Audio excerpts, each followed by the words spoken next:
오늘의 이야기 열길 물속은 알아도 한길 사람 속은 모른다는 옛말이 있습니다.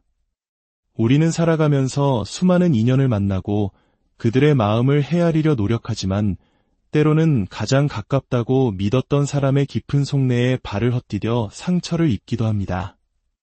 오늘 들려드릴 이야기는 바로 그 한 길 사람 속을 들여다보려다 큰 아픔을 겪었지만 결국 스스로의 힘으로 일어서서 자신의 삶을 되찾은 한 여성의 이야기입니다.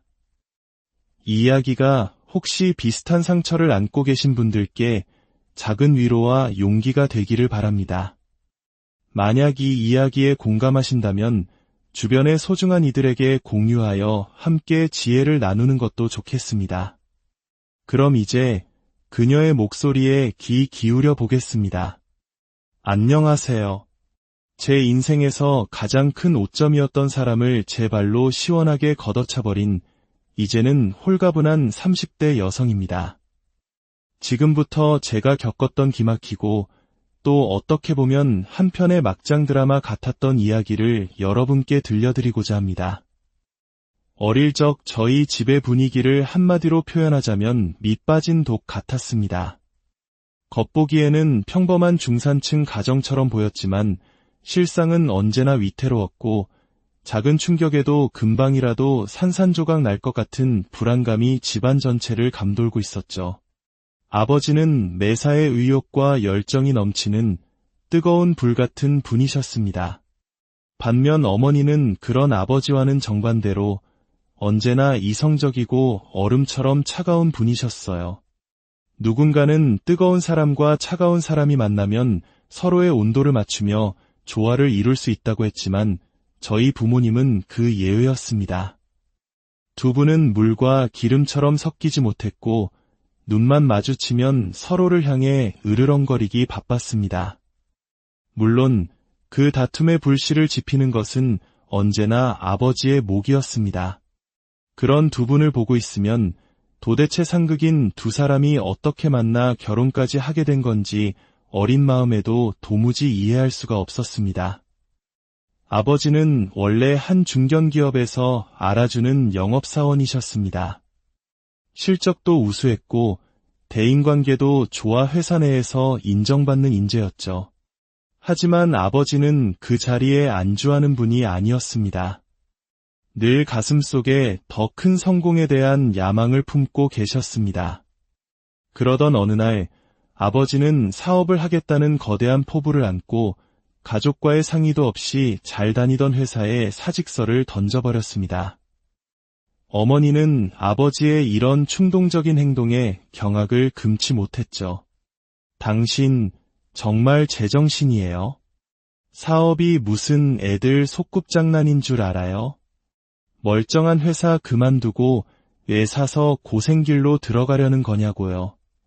당신 정말 나랑 이혼하고 싶어서 작정한 거죠. 어머니의 날카로운 외침에도 아버지는 태평했습니다. 여보, 진정하고 내 말 좀 들어봐. 나도 사업이 어려운 거 알아. 하지만 이번엔 정말 자신 있어. 내가 당신 꼭 사모님 소리 들으면서 돈 걱정 없이 살게 해줄게. 나 한 번만 믿어줘. 응. 하지만 아버지의 그 자신감 넘치는 약속은 단 한 번도 지켜지지 않았습니다. 청소 용역 사업부터 시작해서 한때 유행했던 게임 아이템 거래 플랫폼까지 정말 손대지 않은 분야가 없었습니다. 하지만 야심차게 시작했던 사업들은 번번이 실패의 쓴맛을 받고 가게의 셔터가 하나둘 내려갈 때마다 우리 가족의 빚은 눈덩이처럼 불어났습니다. 결국 계속되는 실패와 빚더미에 진절머리가 난 어머니는 아버지와의 이별을 택했습니다. 제가 10살이 되던 해였습니다. 그렇게 어머니는 짐을 쌌고 저는 아버지와 단둘이 남게 되었습니다. 어머니는 저를 데려가지 않았습니다. 이유는 너무나도 잔인하고 단순했습니다. 제가 아버지를 너무나도 똑 닮았다는 단지 그 이유 하나 때문이었습니다. 너는 내 애비를 어쩜 그렇게 똑같이 닮았니? 보고 있으면 소름이 끼쳐서 정이 안 가. 내 배 아파 낳은 자식이지만 도저히 안 되겠어. 넌 내 애비랑 살아. 죽이 되든 밥이 되든 알아서들 해. 어머니의 치맛자락을 붙잡고 울며 애원했지만 어머니는 제 손을 매몰차게 뿌리치고 뒤도 돌아보지 않고 떠났습니다. 그날의 차가운 공기와 어머니의 냉정한 뒷모습은 아직도 제 기억 속에 선명한 흉터로 남아 있습니다. 하지만 아버지와 둘이 사는 삶은 생각보다 나쁘지 않았습니다. 아버지는 사업가로서는 실패했을지 몰라도 아버지로서는 누구보다 훌륭한 분이셨습니다. 공사장 막노동부터 대리운전, 청소일까지 닥치는 대로 일하며 저를 키우셨습니다. 늦은 밤 피곤해 절어 집에 들어오셔도 가장 먼저 제 밥을 챙겨주셨고 하루 종일 학교에서 있었던 제 이야기를 하나도 놓치지 않고 들어주셨습니다. 우리 딸, 오늘 학교에서 힘든 일은 없었고? 누가 우리 딸 괴롭히는 놈은 없었어? 아빠한테만 말해. 아빠가 가서 혼쭐을 내줄 테니. 아빠, 나 오늘 받아쓰기 100점 맞았다. 잘했지? 아이고, 우리 딸 천재네, 천재. 누굴 닮아서 이렇게 똑똑한 거야. 아버지는 나쁜 사람이 아니었습니다. 그저 꿈과 열정이 현실보다 조금 앞서갔던 분일 뿐이었습니다. 저는 그런 아버지의 무한한 사랑 속에서 사랑이 무엇인지 자연스럽게 배우며 자랐고 덕분에 큰 방황 없이 올바르게 성장할 수 있었습니다. 아버지는 제게 세상에서 가장 든든한 버팀목이자 제 삶의 유일한 기준이었습니다.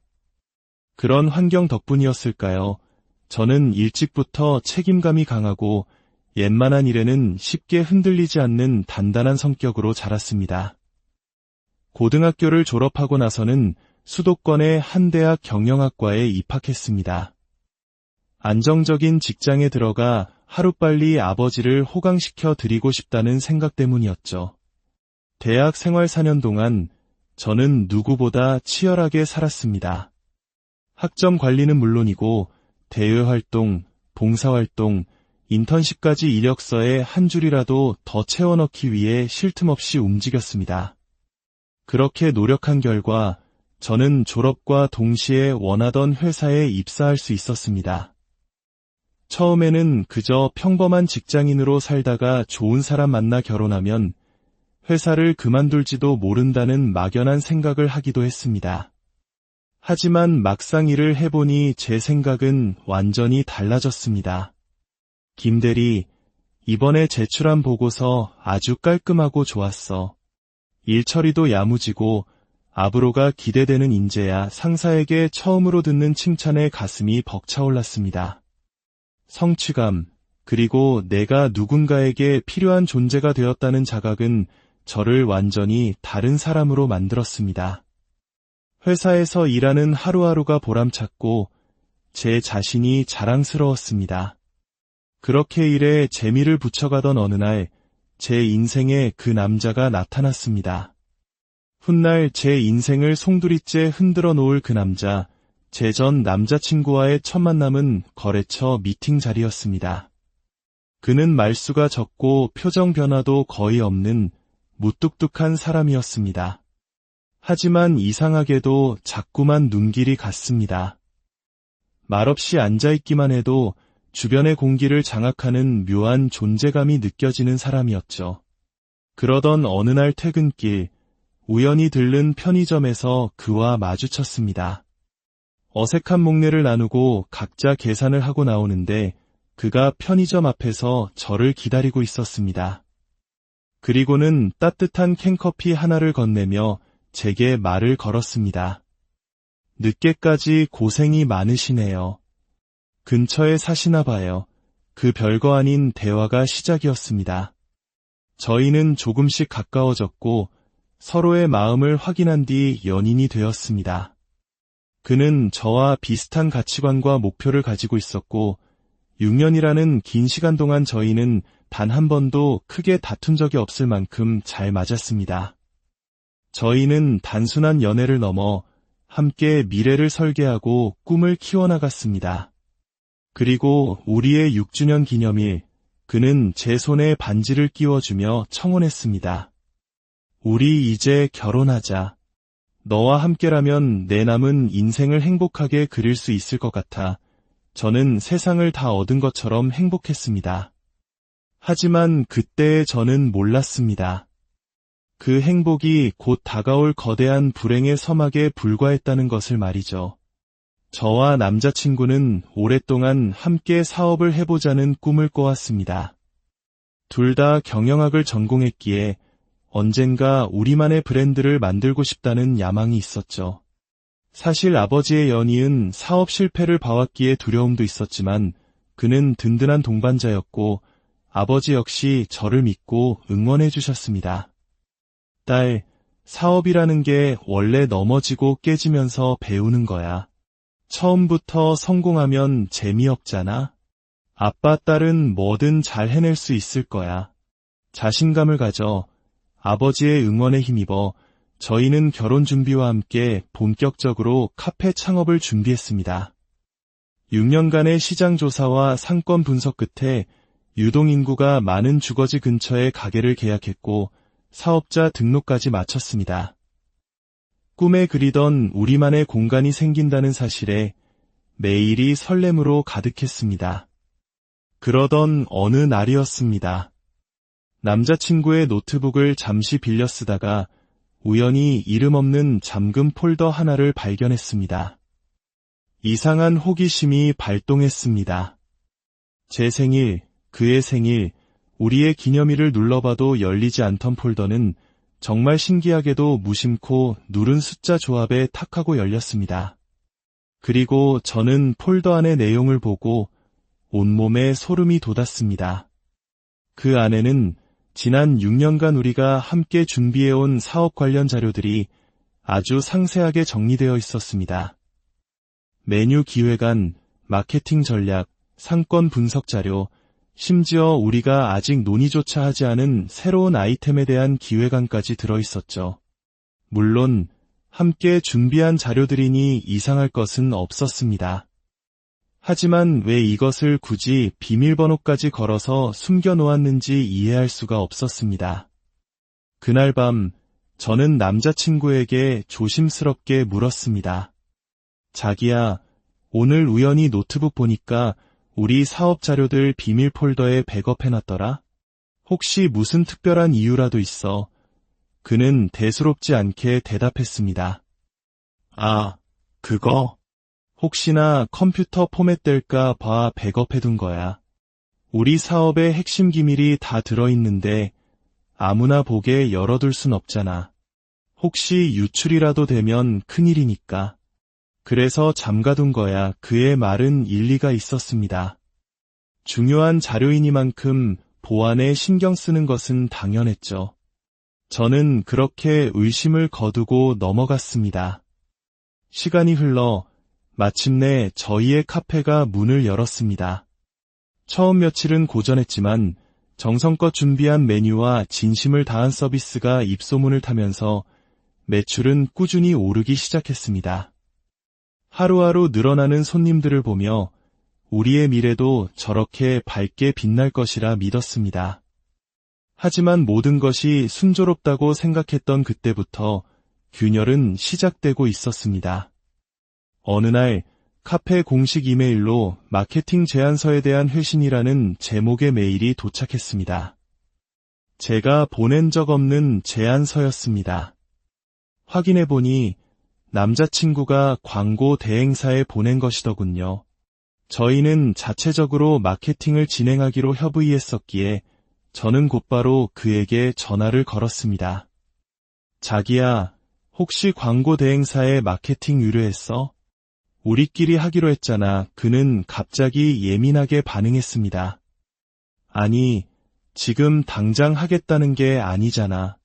그냥 제안서 한번 보내본 거야. 사업하려면 원래 이렇게 업체랑 컨택도 해보고 피드백도 받아야 하는 거라고. 잘 알지도 못하면서 왜 그렇게 꼬치꼬치 캐물어. 저는 그의 날선 반응에 당황했습니다. 6년간 단 한 번도 저에게 그런 식으로 말한 적이 없던 사람이었습니다. 이상한 점은 그뿐만이 아니었습니다. 그는 결혼 준비에도 눈에 띄게 소홀해졌습니다. 회사에서 곧 있을 승진 심사 때문에 바쁘다는 핑계를 댔지만 예식장 예약부터 스드메까지 모든 것을 저 혼자 알아보고 결정해야 했습니다. 카페 운영 역시 완전히 제 몫이 되어버렸죠. 서운한 마음에 따져 물으면 그는 오히려 저를 속 좁은 사람으로 몰아갔습니다. 자기야, 내가 지금 얼마나 중요한 시기인지 몰라? 이번에 승진하면 우리 인생이 달라진다고. 내조는 못 해줄 망정 어떻게 그렇게 불평만 해? 어쩌면 당연히 함께 해야 할 일들을 마치 저를 위해 엄청난 희생이라도 하는 것처럼 생색내는 그의 태도에 정이 떨어질 지경이었습니다. 그리고 얼마 후 믿을 수 없는 일이 일어났습니다. 그가 정말로 승진을 한 것입니다. 그것도 회사 역사상 최연소 본부장이라는 파격적인 승진이었습니다. 자기야, 나 승진했어. 이제 우리 고생 끝, 행복 시작이야. 온 세상을 다 가진 듯 기뻐하는 그를 보며 저는 그동안의 서운함을 잠시 잊고 진심으로 축하해 주었습니다.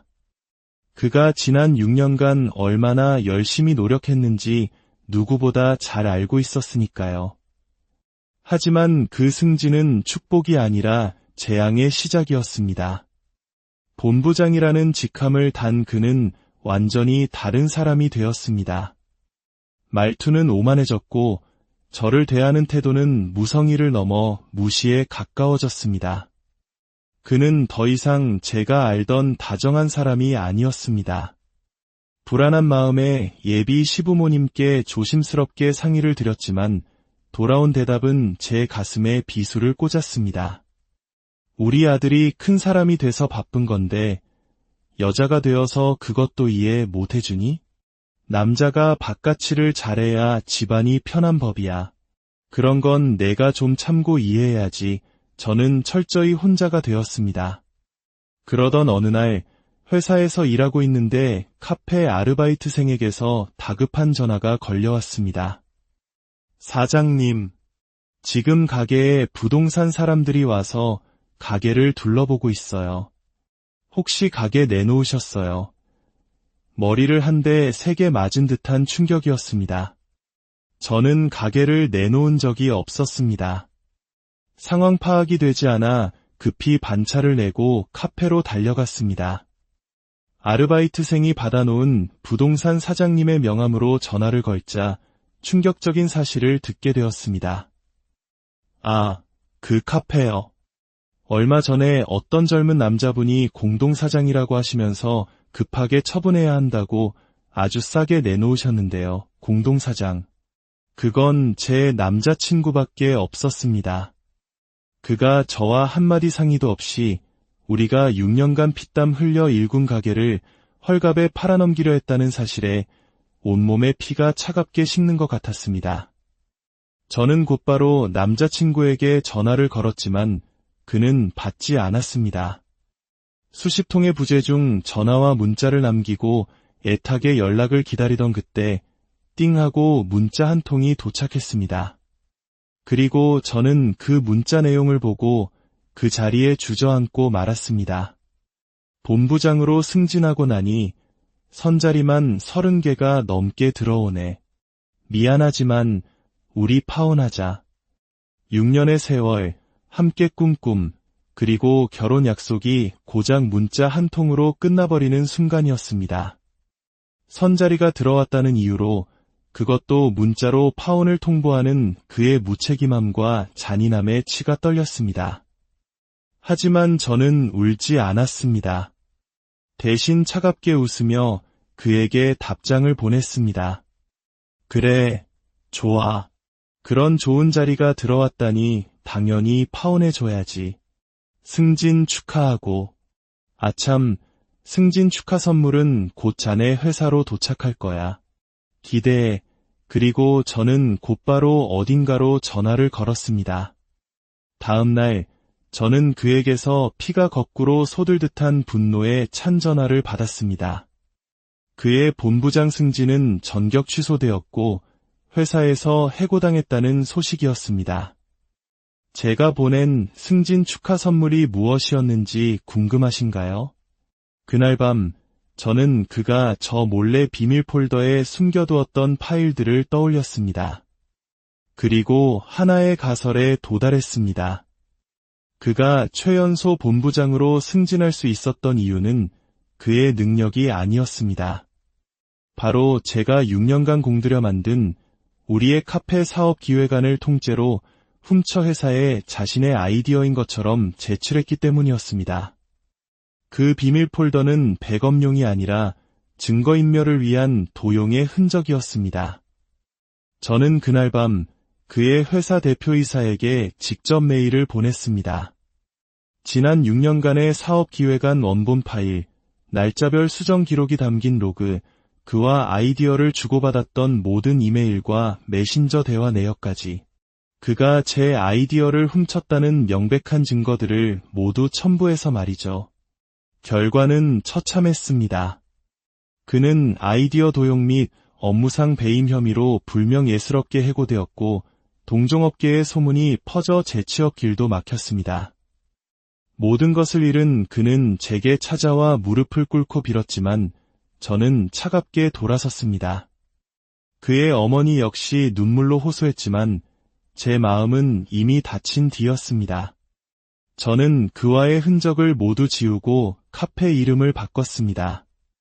그리고 오롯이 저만의 힘으로 가게를 다시 일으켜 세웠습니다. 신기하게도 그가 떠나고 나자 가게는 거짓말처럼 번창하기 시작했습니다. 이제는 작은 동네 카페를 넘어 많은 분들이 일부러 찾아주시는 명소가 되었습니다. 이번 일을 겪으며 저는 중요한 교훈을 얻었습니다. 나 자신을 희생하면서까지 누군가를 이해하고 감싸 안으려 하지 말 것. 그리고 사람이 바뀌기를 기대하기보다 그 전에 단호하게 관계를 끊어낼 줄 아는 용기를 가질 것.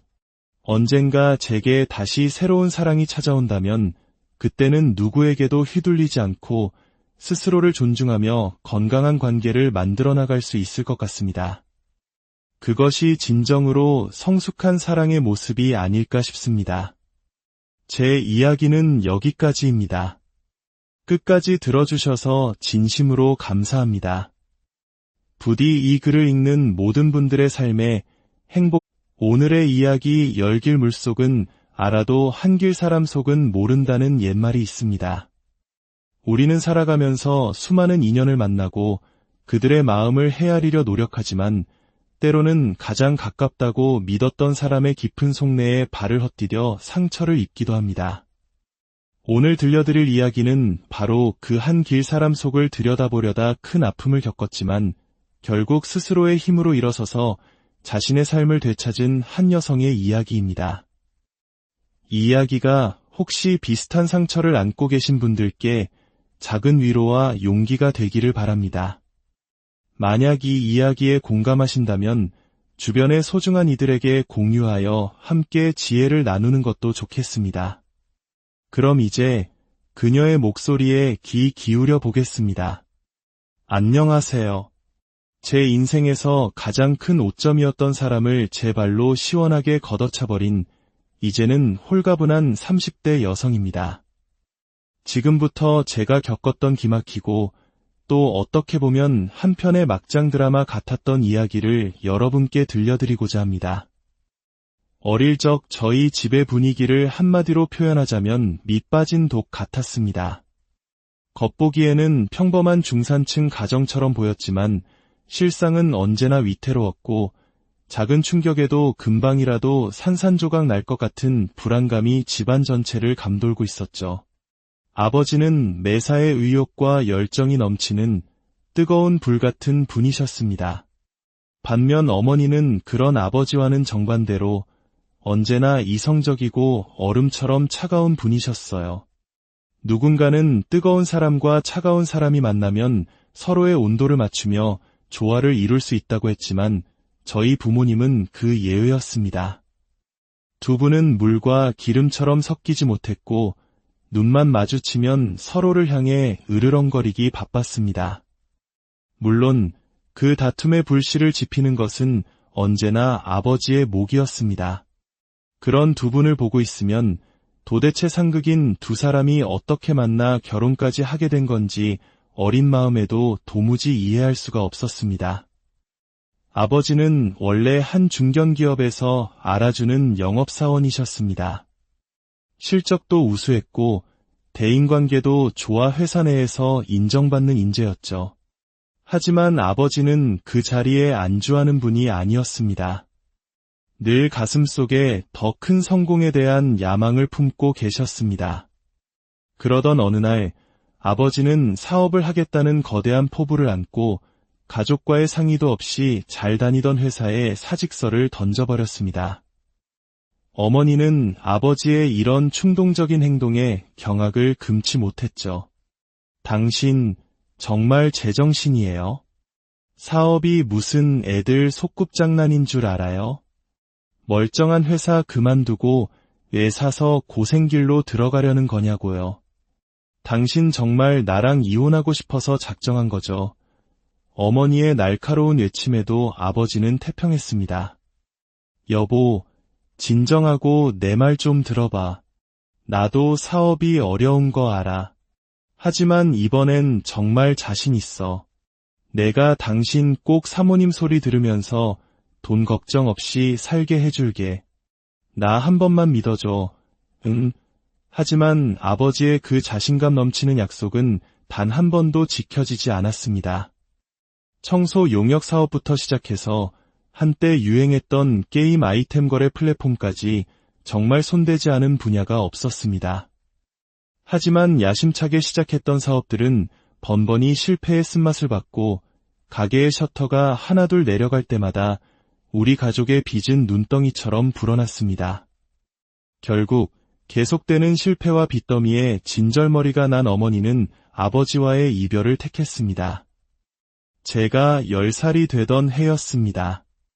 그렇게 어머니는 짐을 쌌고 저는 아버지와 단둘이 남게 되었습니다. 어머니는 저를 데려가지 않았습니다. 이유는 너무나도 잔인하고 단순했습니다. 제가 아버지를 너무나도 똑 닮았다는 단지 그 이유 하나 때문이었습니다. 너는 내 애비를 어쩜 그렇게 똑같이 닮았니? 보고 있으면 소름이 끼쳐서 정이 안 가. 내 배 아파 낳은 자식이지만 도저히 안 되겠어. 넌 내 애비랑 살아. 죽이 되든 밥이 되든 알아서들 해. 어머니의 치맛자락을 붙잡고 울며 애원했지만 어머니는 제 손을 매몰차게 뿌리치고 뒤도 돌아보지 않고 떠났습니다. 그날의 차가운 공기와 어머니의 냉정한 뒷모습은 아직도 제 기억 속에 선명한 흉터로 남아 있습니다. 하지만 아버지와 둘이 사는 삶은 생각보다 나쁘지 않았습니다. 아버지는 사업가로서는 실패했을지 몰라도 아버지로서는 누구보다 훌륭한 분이셨습니다. 공사장 막노동부터 대리운전, 청소일까지 닥치는 대로 일하며 저를 키우셨습니다. 늦은 밤 피곤해 절어 집에 들어오셔도 가장 먼저 제 밥을 챙겨주셨고 하루 종일 학교에서 있었던 제 이야기를 하나도 놓치지 않고 들어주셨습니다. 우리 딸, 오늘 학교에서 힘든 일은 없었고? 누가 우리 딸 괴롭히는 놈은 없었어? 아빠한테만 말해. 아빠가 가서 혼쭐을 내줄 테니. 아빠, 나 오늘 받아쓰기 100점 맞았다. 잘했지? 아이고, 우리 딸 천재네, 천재. 누굴 닮아서 이렇게 똑똑한 거야. 아버지는 나쁜 사람이 아니었습니다. 그저 꿈과 열정이 현실보다 조금 앞서갔던 분일 뿐이었습니다. 저는 그런 아버지의 무한한 사랑 속에서 사랑이 무엇인지 자연스럽게 배우며 자랐고 덕분에 큰 방황 없이 올바르게 성장할 수 있었습니다. 아버지는 제게 세상에서 가장 든든한 버팀목이자 제 삶의 유일한 기준이었습니다. 그런 환경 덕분이었을까요? 저는 일찍부터 책임감이 강하고 웬만한 일에는 쉽게 흔들리지 않는 단단한 성격으로 자랐습니다. 고등학교를 졸업하고 나서는 수도권의 한 대학 경영학과에 입학했습니다. 안정적인 직장에 들어가 하루빨리 아버지를 호강시켜 드리고 싶다는 생각 때문이었죠.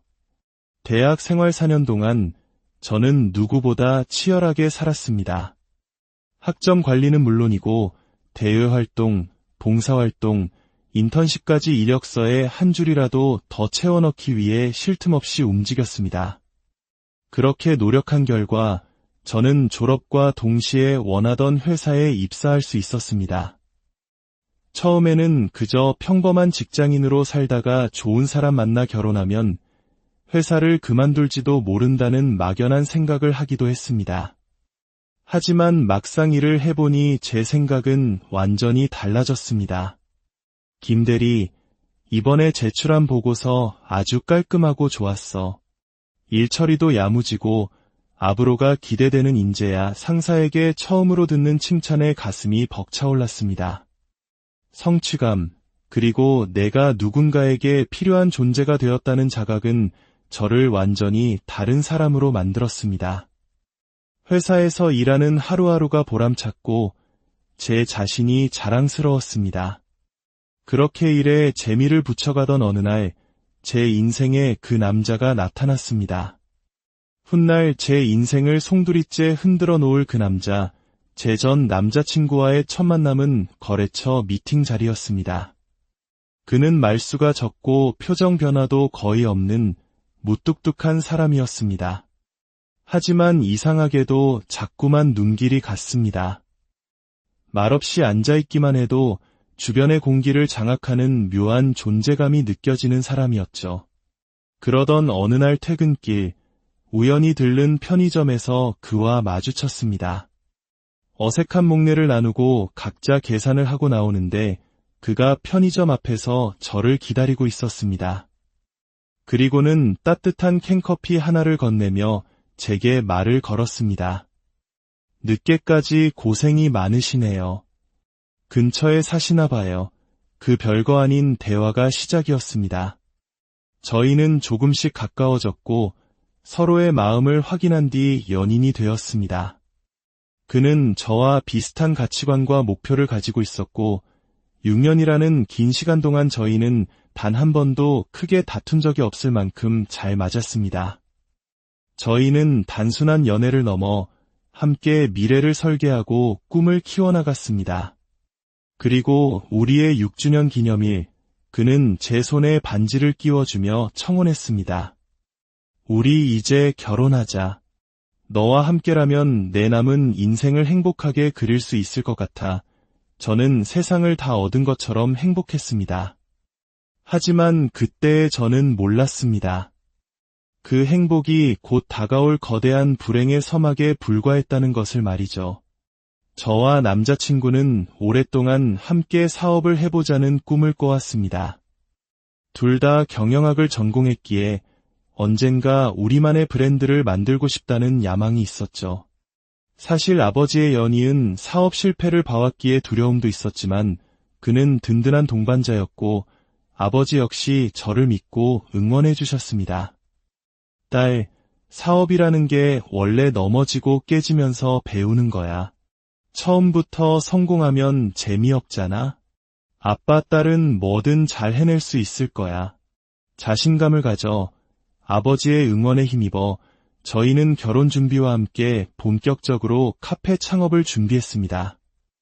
6년간의 시장 조사와 상권 분석 끝에 유동인구가 많은 주거지 근처에 가게를 계약했고 사업자 등록까지 마쳤습니다. 꿈에 그리던 우리만의 공간이 생긴다는 사실에 매일이 설렘으로 가득했습니다. 그러던 어느 날이었습니다. 남자친구의 노트북을 잠시 빌려 쓰다가 우연히 이름 없는 잠금 폴더 하나를 발견했습니다.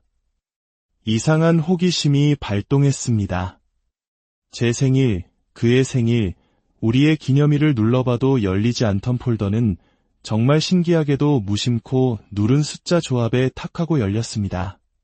그리고 저는 폴더 안의 내용을 보고 온몸에 소름이 돋았습니다. 그 안에는 지난 6년간 우리가 함께 준비해온 사업 관련 자료들이 아주 상세하게 정리되어 있었습니다. 메뉴 기획안, 마케팅 전략, 상권 분석 자료, 심지어 우리가 아직 논의조차 하지 않은 새로운 아이템에 대한 기획안까지 들어있었죠. 물론 함께 준비한 자료들이니 이상할 것은 없었습니다. 하지만 왜 이것을 굳이 비밀번호까지 걸어서 숨겨놓았는지 이해할 수가 없었습니다. 그날 밤 저는 남자친구에게 조심스럽게 물었습니다. 자기야, 오늘 우연히 노트북 보니까 우리 사업 자료들 비밀 폴더에 백업해놨더라? 혹시 무슨 특별한 이유라도 있어? 그는 대수롭지 않게 대답했습니다. 아, 그거? 혹시나 컴퓨터 포맷될까 봐 백업해둔 거야. 우리 사업의 핵심 기밀이 다 들어있는데 아무나 보게 열어둘 순 없잖아. 혹시 유출이라도 되면 큰일이니까. 그래서 잠가둔 거야. 그의 말은 일리가 있었습니다. 중요한 자료이니만큼 보안에 신경 쓰는 것은 당연했죠. 저는 그렇게 의심을 거두고 넘어갔습니다. 시간이 흘러 마침내 저희의 카페가 문을 열었습니다. 처음 며칠은 고전했지만 정성껏 준비한 메뉴와 진심을 다한 서비스가 입소문을 타면서 매출은 꾸준히 오르기 시작했습니다. 하루하루 늘어나는 손님들을 보며 우리의 미래도 저렇게 밝게 빛날 것이라 믿었습니다. 하지만 모든 것이 순조롭다고 생각했던 그때부터 균열은 시작되고 있었습니다. 어느 날 카페 공식 이메일로 마케팅 제안서에 대한 회신이라는 제목의 메일이 도착했습니다. 제가 보낸 적 없는 제안서였습니다. 확인해보니 남자친구가 광고 대행사에 보낸 것이더군요.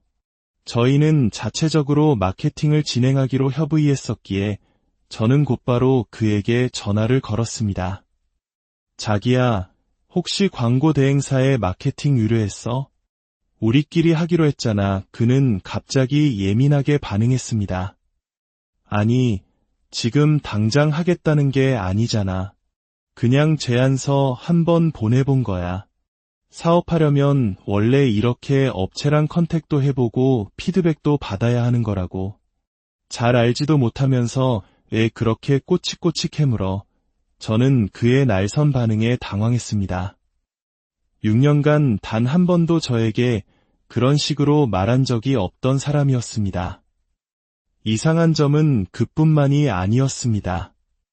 그는 결혼 준비에도 눈에 띄게 소홀해졌습니다. 회사에서 곧 있을 승진 심사 때문에 바쁘다는 핑계를 댔지만 예식장 예약부터 스드메까지 모든 것을 저 혼자 알아보고 결정해야 했습니다. 카페 운영 역시 완전히 제 몫이 되어버렸죠. 서운한 마음에 따져 물으면 그는 오히려 저를 속 좁은 사람으로 몰아갔습니다. 자기야, 내가 지금 얼마나 중요한 시기인지 몰라? 이번에 승진하면 우리 인생이 달라진다고. 내조는 못 해줄 망정 어떻게 그렇게 불평만 해? 어쩌면 당연히 함께 해야 할 일들을 마치 저를 위해 엄청난 희생이라도 하는 것처럼 생색내는 그의 태도에 정이 떨어질 지경이었습니다. 그리고 얼마 후 믿을 수 없는 일이 일어났습니다. 그가 정말로 승진을 한 것입니다. 그것도 회사 역사상 최연소 본부장이라는 파격적인 승진이었습니다. 자기야, 나 승진했어. 이제 우리 고생 끝, 행복 시작이야. 온 세상을 다 가진 듯 기뻐하는 그를 보며 저는 그동안의 서운함을 잠시 잊고 진심으로 축하해 주었습니다. 그가 지난 6년간 얼마나 열심히 노력했는지 누구보다 잘 알고 있었으니까요. 하지만 그 승진은 축복이 아니라 재앙의 시작이었습니다. 본부장이라는 직함을 단 그는 완전히 다른 사람이 되었습니다. 말투는 오만해졌고 저를 대하는 태도는 무성의를 넘어 무시에 가까워졌습니다. 그는 더 이상 제가 알던 다정한 사람이 아니었습니다. 불안한 마음에 예비 시부모님께 조심스럽게 상의를 드렸지만 돌아온 대답은 제 가슴에 비수를 꽂았습니다. 우리 아들이 큰 사람이 돼서 바쁜 건데 여자가 되어서 그것도 이해 못 해주니? 남자가 바깥일을 잘해야 집안이 편한 법이야. 그런 건 내가 좀 참고 이해해야지. 저는 철저히 혼자가 되었습니다. 그러던 어느 날 회사에서 일하고 있는데 카페 아르바이트생에게서 다급한 전화가 걸려왔습니다. 사장님, 지금 가게에 부동산 사람들이 와서 가게를 둘러보고 있어요. 혹시 가게 내놓으셨어요? 머리를 한 대 세게 맞은 듯한 충격이었습니다. 저는 가게를 내놓은 적이 없었습니다. 상황 파악이 되지 않아 급히 반차를 내고 카페로 달려갔습니다. 아르바이트생이 받아놓은 부동산 사장님의 명함으로 전화를 걸자 충격적인 사실을 듣게 되었습니다. 아, 그 카페요. 얼마 전에 어떤 젊은 남자분이 공동사장이라고 하시면서 급하게 처분해야 한다고 아주 싸게 내놓으셨는데요. 공동사장. 그건 제 남자친구밖에 없었습니다. 그가 저와 한마디 상의도 없이 우리가 6년간 피땀 흘려 일군 가게를 헐값에 팔아넘기려 했다는 사실에 온몸에 피가 차갑게 식는 것 같았습니다. 저는 곧바로 남자친구에게 전화를 걸었지만 그는 받지 않았습니다. 수십 통의 부재 중 전화와 문자를 남기고 애타게 연락을 기다리던 그때 띵 하고 문자 한 통이 도착했습니다. 그리고 저는 그 문자 내용을 보고 그 자리에 주저앉고 말았습니다. 본부장으로 승진하고 나니 선자리만 30개가 넘게 들어오네. 미안하지만 우리 파혼하자. 6년의 세월, 함께 꿈꿈, 그리고 결혼 약속이 고작 문자 한 통으로 끝나버리는 순간이었습니다. 선자리가 들어왔다는 이유로 그것도 문자로 파혼을 통보하는 그의 무책임함과 잔인함에 치가 떨렸습니다. 하지만 저는 울지 않았습니다. 대신 차갑게 웃으며 그에게 답장을 보냈습니다. 그래, 좋아. 그런 좋은 자리가 들어왔다니 당연히 파혼해줘야지. 승진 축하하고. 아참, 승진 축하 선물은 곧 자네 회사로 도착할 거야. 기대해. 그리고 저는 곧바로 어딘가로 전화를 걸었습니다. 다음 날 저는 그에게서 피가 거꾸로 쏟을듯한 분노의 찬 전화를 받았습니다. 그의 본부장 승진은 전격 취소되었고 회사에서 해고당했다는 소식이었습니다. 제가 보낸 승진 축하 선물이 무엇이었는지 궁금하신가요? 그날 밤 저는 그가 저 몰래 비밀 폴더에 숨겨두었던 파일들을 떠올렸습니다.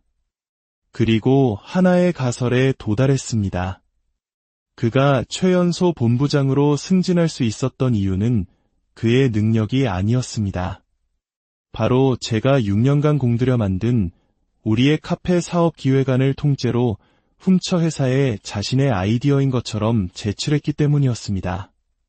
그 비밀 폴더는 백업용이 아니라 증거인멸을 위한 도용의 흔적이었습니다. 저는 그날 밤 그의 회사 대표이사에게 직접 메일을 보냈습니다. 지난 6년간의 사업 기획안 원본 파일, 날짜별 수정 기록이 담긴 로그, 그와 아이디어를 주고받았던 모든 이메일과 메신저 대화 내역까지 그가 제 아이디어를 훔쳤다는 명백한 증거들을 모두 첨부해서 말이죠. 결과는 처참했습니다. 그는 아이디어 도용 및 업무상 배임 혐의로 불명예스럽게 해고되었고 동종업계의 소문이 퍼져 재취업 길도 막혔습니다. 모든 것을 잃은 그는 제게 찾아와 무릎을 꿇고 빌었지만 저는 차갑게 돌아섰습니다. 그의 어머니 역시 눈물로 호소했지만 제 마음은 이미 다친 뒤였습니다. 저는 그와의 흔적을 모두 지우고 카페 이름을 바꿨습니다. 그리고 오롯이 저만의 힘으로 가게를 다시 일으켜 세웠습니다. 신기하게도 그가 떠나고 나자 가게는 거짓말처럼 번창하기 시작했습니다. 이제는 작은 동네 카페를 넘어 많은 분들이 일부러 찾아주시는 명소가 되었습니다. 이번 일을 겪으며 저는 중요한 교훈을 얻었습니다.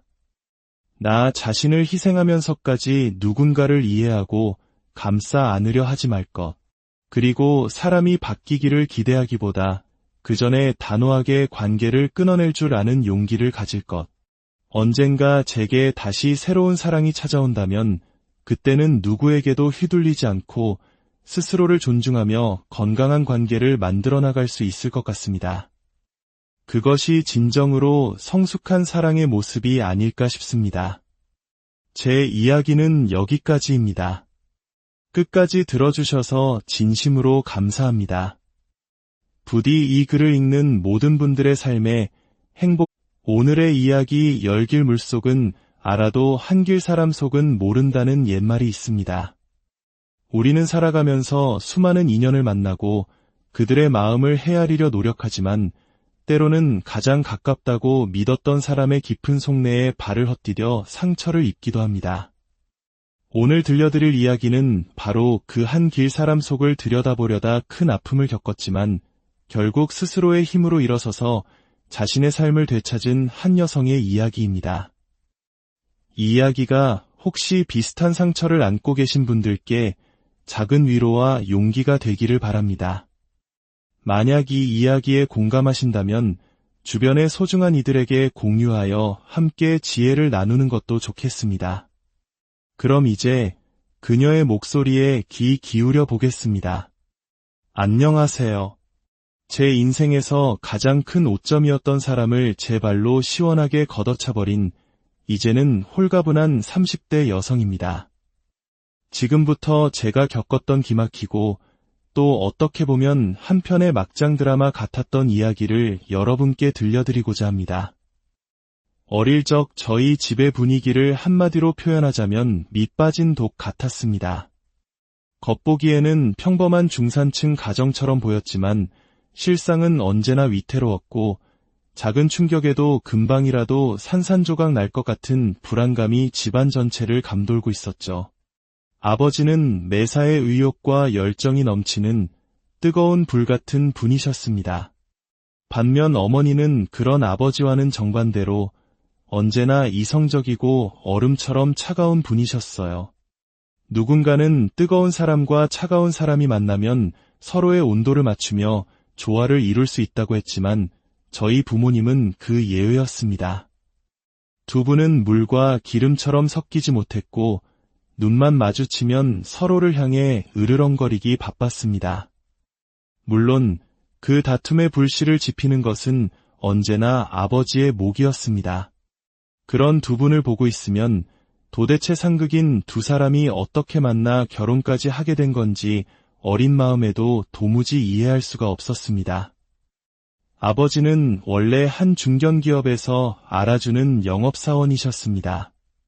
실적도 우수했고 대인관계도 좋아 회사 내에서 인정받는 인재였죠. 하지만 아버지는 그 자리에 안주하는 분이 아니었습니다. 늘 가슴속에 더 큰 성공에 대한 야망을 품고 계셨습니다. 그러던 어느 날 아버지는 사업을 하겠다는 거대한 포부를 안고 가족과의 상의도 없이 잘 다니던 회사에 사직서를 던져버렸습니다. 어머니는 아버지의 이런 충동적인 행동에 경악을 금치 못했죠. 당신 정말 제정신이에요? 사업이 무슨 애들 소꿉장난인 줄 알아요? 멀쩡한 회사 그만두고 왜 사서 고생길로 들어가려는 거냐고요. 당신 정말 나랑 이혼하고 싶어서 작정한 거죠. 어머니의 날카로운 외침에도 아버지는 태평했습니다. 여보, 진정하고 내 말 좀 들어봐. 나도 사업이 어려운 거 알아. 하지만 이번엔 정말 자신 있어. 내가 당신 꼭 사모님 소리 들으면서 돈 걱정 없이 살게 해줄게. 나 한 번만 믿어줘. 응. 하지만 아버지의 그 자신감 넘치는 약속은 단 한 번도 지켜지지 않았습니다. 청소 용역 사업부터 시작해서 한때 유행했던 게임 아이템 거래 플랫폼까지 정말 손대지 않은 분야가 없었습니다. 하지만 야심차게 시작했던 사업들은 번번이 실패의 쓴맛을 받고 가게의 셔터가 하나둘 내려갈 때마다 우리 가족의 빚은 눈덩이처럼 불어났습니다.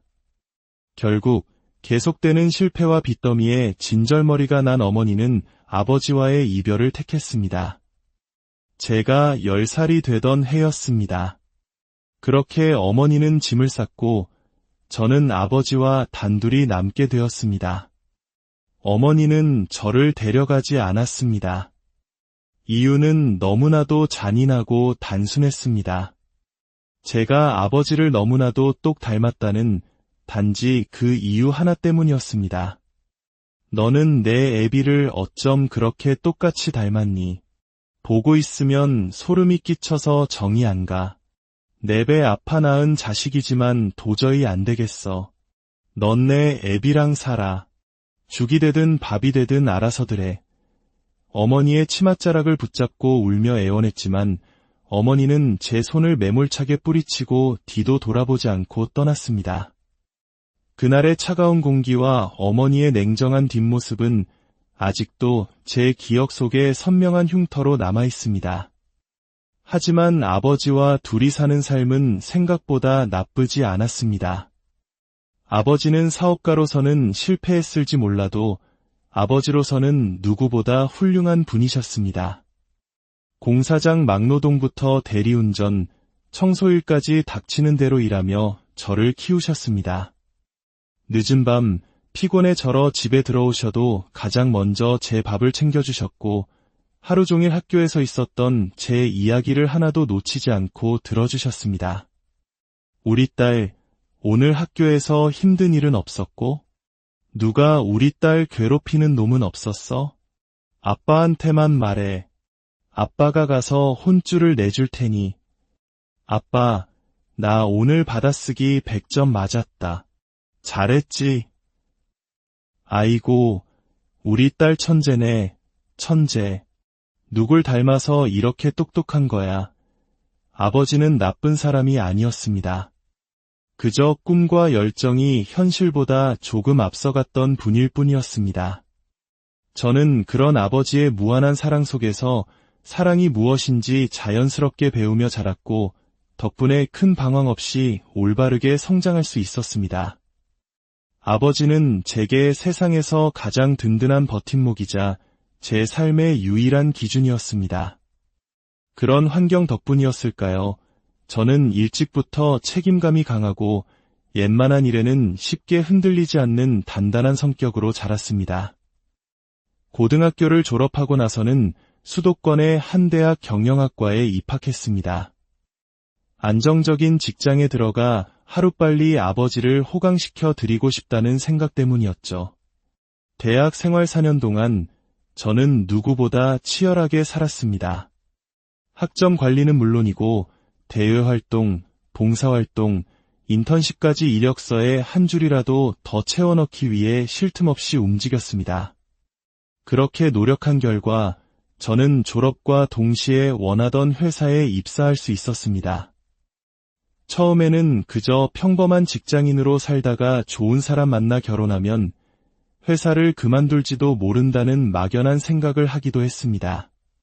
하지만 막상 일을 해보니 제 생각은 완전히 달라졌습니다. 김 대리, 이번에 제출한 보고서 아주 깔끔하고 좋았어. 일 처리도 야무지고 앞으로가 기대되는 인재야. 상사에게 처음으로 듣는 칭찬에 가슴이 벅차올랐습니다. 성취감, 그리고 내가 누군가에게 필요한 존재가 되었다는 자각은 저를 완전히 다른 사람으로 만들었습니다. 회사에서 일하는 하루하루가 보람찼고 제 자신이 자랑스러웠습니다. 그렇게 일에 재미를 붙여가던 어느 날 제 인생에 그 남자가 나타났습니다. 훗날 제 인생을 송두리째 흔들어 놓을 그 남자, 제 전 남자친구와의 첫 만남은 거래처 미팅 자리였습니다. 그는 말수가 적고 표정 변화도 거의 없는 무뚝뚝한 사람이었습니다. 하지만 이상하게도 자꾸만 눈길이 갔습니다. 말없이 앉아있기만 해도 주변의 공기를 장악하는 묘한 존재감이 느껴지는 사람이었죠. 그러던 어느 날 퇴근길, 우연히 들른 편의점에서 그와 마주쳤습니다. 어색한 목례를 나누고 각자 계산을 하고 나오는데 그가 편의점 앞에서 저를 기다리고 있었습니다. 그리고는 따뜻한 캔커피 하나를 건네며 제게 말을 걸었습니다. 늦게까지 고생이 많으시네요. 근처에 사시나 봐요. 그 별거 아닌 대화가 시작이었습니다. 저희는 조금씩 가까워졌고 서로의 마음을 확인한 뒤 연인이 되었습니다. 그는 저와 비슷한 가치관과 목표를 가지고 있었고 6년이라는 긴 시간 동안 저희는 단 한 번도 크게 다툰 적이 없을 만큼 잘 맞았습니다. 저희는 단순한 연애를 넘어 함께 미래를 설계하고 꿈을 키워나갔습니다. 그리고 우리의 6주년 기념일, 그는 제 손에 반지를 끼워주며 청혼했습니다. 우리 이제 결혼하자. 너와 함께라면 내 남은 인생을 행복하게 그릴 수 있을 것 같아. 저는 세상을 다 얻은 것처럼 행복했습니다. 하지만 그때의 저는 몰랐습니다. 그 행복이 곧 다가올 거대한 불행의 서막에 불과했다는 것을 말이죠. 저와 남자친구는 오랫동안 함께 사업을 해보자는 꿈을 꿔왔습니다. 둘 다 경영학을 전공했기에 언젠가 우리만의 브랜드를 만들고 싶다는 야망이 있었죠. 사실 아버지의 연이은 사업 실패를 봐왔기에 두려움도 있었지만 그는 든든한 동반자였고 아버지 역시 저를 믿고 응원해 주셨습니다. 딸, 사업이라는 게 원래 넘어지고 깨지면서 배우는 거야. 처음부터 성공하면 재미없잖아. 아빠, 딸은 뭐든 잘 해낼 수 있을 거야. 자신감을 가져. 아버지의 응원에 힘입어 저희는 결혼 준비와 함께 본격적으로 카페 창업을 준비했습니다. 6년간의 시장 조사와 상권 분석 끝에 유동인구가 많은 주거지 근처에 가게를 계약했고 사업자 등록까지 마쳤습니다. 꿈에 그리던 우리만의 공간이 생긴다는 사실에 매일이 설렘으로 가득했습니다. 그러던 어느 날이었습니다. 남자친구의 노트북을 잠시 빌려 쓰다가 우연히 이름 없는 잠금 폴더 하나를 발견했습니다. 이상한 호기심이 발동했습니다. 제 생일, 그의 생일, 우리의 기념일을 눌러봐도 열리지 않던 폴더는 정말 신기하게도 무심코 누른 숫자 조합에 탁하고 열렸습니다. 그리고 저는 폴더 안의 내용을 보고 온몸에 소름이 돋았습니다. 그 안에는 지난 6년간 우리가 함께 준비해온 사업 관련 자료들이 아주 상세하게 정리되어 있었습니다. 메뉴 기획안, 마케팅 전략, 상권 분석 자료, 심지어 우리가 아직 논의조차 하지 않은 새로운 아이템에 대한 기획안까지 들어있었죠. 물론 함께 준비한 자료들이니 이상할 것은 없었습니다. 하지만 왜 이것을 굳이 비밀번호까지 걸어서 숨겨놓았는지 이해할 수가 없었습니다. 그날 밤 저는 남자친구에게 조심스럽게 물었습니다. 자기야, 오늘 우연히 노트북 보니까 우리 사업 자료들 비밀 폴더에 백업해놨더라? 혹시 무슨 특별한 이유라도 있어? 그는 대수롭지 않게 대답했습니다. 아, 그거? 혹시나 컴퓨터 포맷될까 봐 백업해둔 거야. 우리 사업의 핵심 기밀이 다 들어있는데 아무나 보게 열어둘 순 없잖아. 혹시 유출이라도 되면 큰일이니까. 그래서 잠가둔 거야. 그의 말은 일리가 있었습니다. 중요한 자료이니만큼 보안에 신경 쓰는 것은 당연했죠. 저는 그렇게 의심을 거두고 넘어갔습니다. 시간이 흘러 마침내 저희의 카페가 문을 열었습니다. 처음 며칠은 고전했지만 정성껏 준비한 메뉴와 진심을 다한 서비스가 입소문을 타면서 매출은 꾸준히 오르기 시작했습니다. 하루하루 늘어나는 손님들을 보며 우리의 미래도 저렇게 밝게 빛날 것이라 믿었습니다. 하지만 모든 것이 순조롭다고 생각했던 그때부터 균열은 시작되고 있었습니다. 어느 날 카페 공식 이메일로 마케팅 제안서에 대한 회신이라는 제목의 메일이 도착했습니다. 제가 보낸 적 없는 제안서였습니다. 확인해보니 남자친구가 광고 대행사에 보낸 것이더군요. 저희는 자체적으로 마케팅을 진행하기로 협의했었기에 저는 곧바로 그에게 전화를 걸었습니다. 자기야, 혹시 광고 대행사에 마케팅 의뢰했어?